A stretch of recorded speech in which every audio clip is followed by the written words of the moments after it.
iniciando aqui a terceira parte do nosso mini treinamento de hoje, que é o estudo da vida espiritual. E o estudo da vida espiritual está ligado ao que nós entendemos que é a experiência da vida espiritual. Então, veja, a primeira parte é temática, onde que nós administramos com uma visão de gestão cristã, ou seja, nós fazemos os produtos para servir a sociedade e por amor ao próximo. Então, estamos ligando o termo amor no trabalho que fazemos, no trabalho de sondagem, no trabalho. E é isso que nós queremos que cada liderado, né, entenda essa questão, que não trabalhe por dinheiro, mas trabalhe por amor. Porque trabalhar por amor é o amor ágape, é trabalhar para a glória de Deus.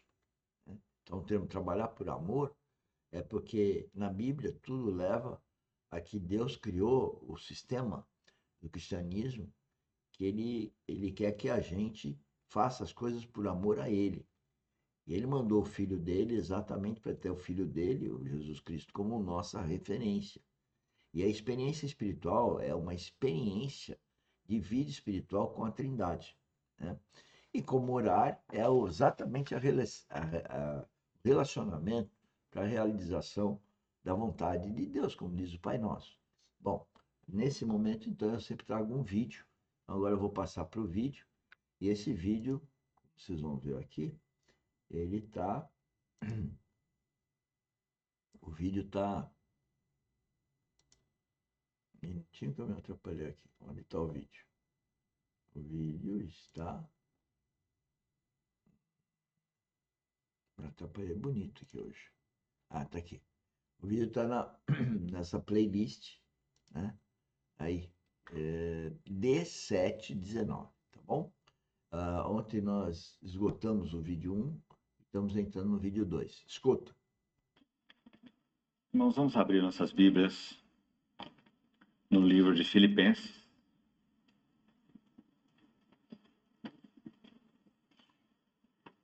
Epístola de Paulo aos Filipenses. E vamos ver 4 versos chaves nesta epístola. Capítulo 1, verso 21. Porquanto, para mim, o viver é Cristo, e o morrer é lucro. Capítulo 2, verso 5. Tende vós o mesmo sentimento que houve também em Cristo Jesus. Lembrando que aqui a palavra mais adequada seria pensamento, ou a mesma mente que houve em Cristo Jesus. Capítulo 3, verso 14. Prossigo para o alvo, para o prêmio da soberana vocação de Deus em Cristo Jesus. Finalmente, capítulo 4, verso 13. Tudo posso naquele que me fortalece. Vamos orar uma vez mais.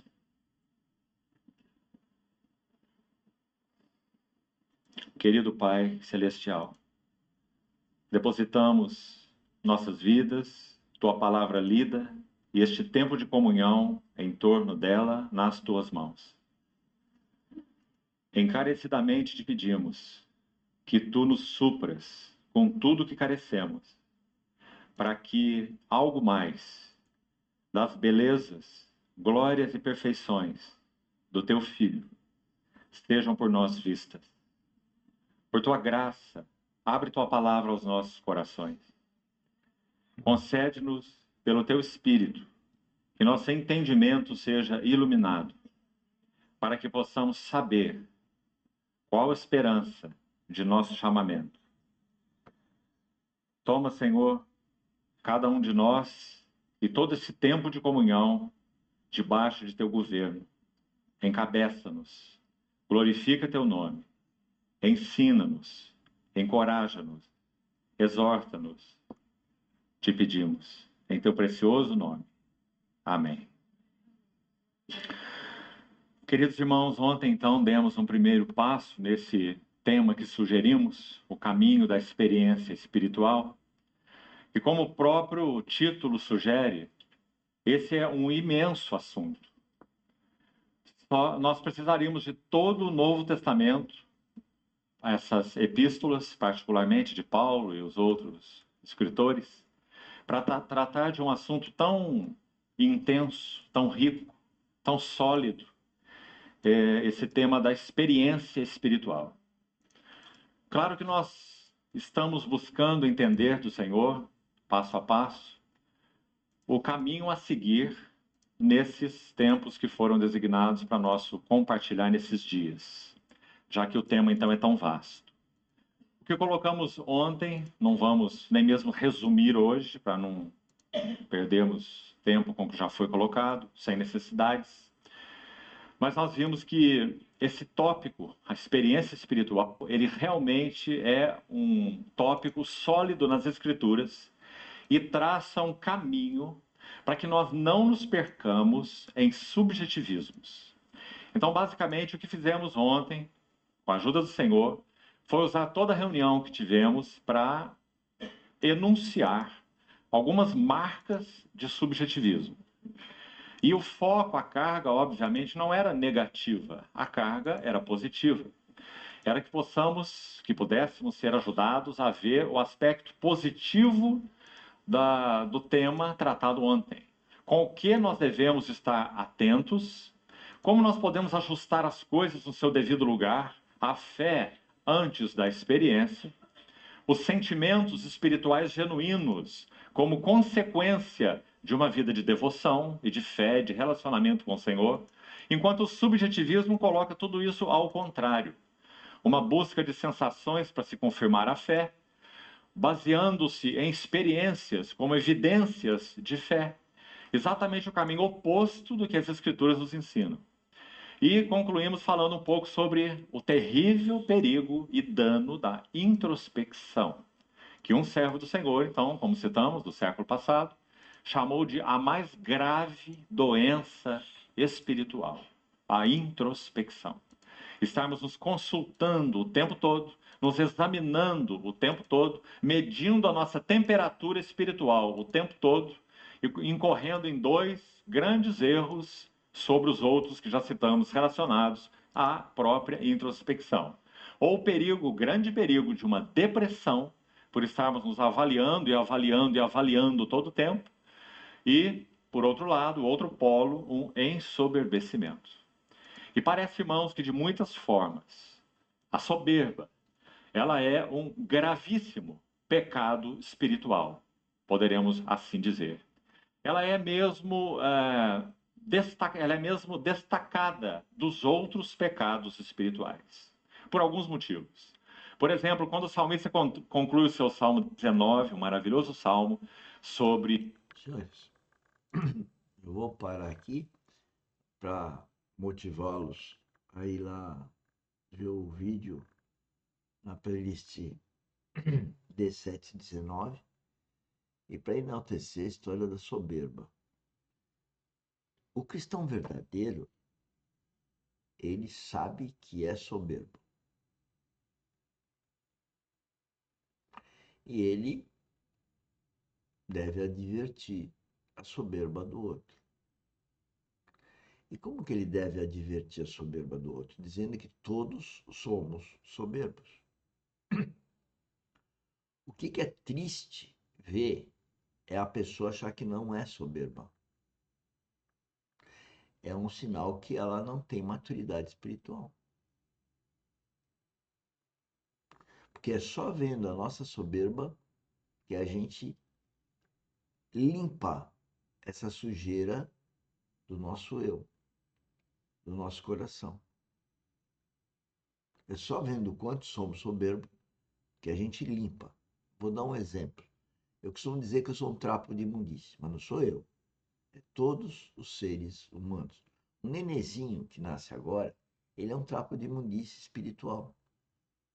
Ele tem a vida toda para nascer de novo, começar uma vida espiritual, é um outro nascimento. não um nascimento carnal, é um nascimento espiritual, e ele tem que se limpar espiritualmente, porque ele nasce com o eu dele, com o coraçãozinho dele, contaminado pela raça humana, por causa de Adão e Eva, que desobedeceram a Deus. A soberba, ela leva a gente à desobediência. Por isso que os filhos costumam não obedecer aos pais. Sempre foi um problema sério a obediência dos filhos aos pais. E cada vez está pior. Veja que Adão e Eva, a Eva, né? Ela desobedeceu. O Adão desobedeceu ao pai. O pai falou assim: não coma dessa árvore. Tinha tantas árvores para comer, por que eles vão comer bem aquela? Porque o inimigo, de certa forma, contaminou a vida deles. E, uma vez contaminado e desobediente a Deus, contaminou toda a raça humana. Por isso que eu falo que o nenê que nasce hoje, nasce com o espírito mortificado. Porque foi cortado a relação de Deus com aquela criança que está nascendo. Né? Mas os pais dessa criança devem nascer de novo. E, portanto, perceber que é um trapo de imundície, perceber a sua soberba e começar um processo de limpeza dessa soberba.